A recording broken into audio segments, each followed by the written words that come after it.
Proverbs 16:9. In their hearts humans plan their course, but the Lord established their steps. When God created man, He designed it with great wisdom.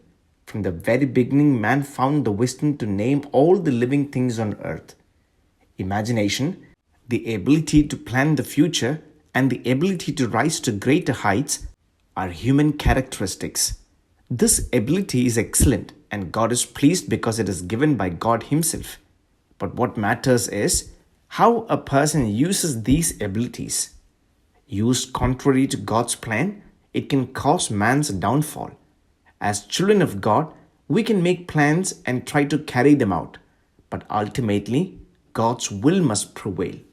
No matter how much we have suffered, if we realize that God's will is different and do not refuse to give up, God can give us something even better. But if you go ahead despite knowing that it is not God's will, you will have to face misfortunes like God's angel stood against Balaam on the way. But if we go forth boldly as God commands, even when the enemy is arrayed, we will be victorious like Gideon. On this, Rose writes, "It is literally true that God orders the steps of man in both his good ways and his bad ways. Good plans do not necessarily align with God's plan. Bad ways don't necessarily win.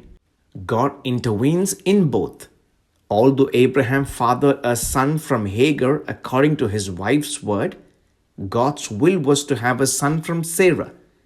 God fulfilled it in His time, even after the age. Let us also wait patiently for God's will. May God bless us."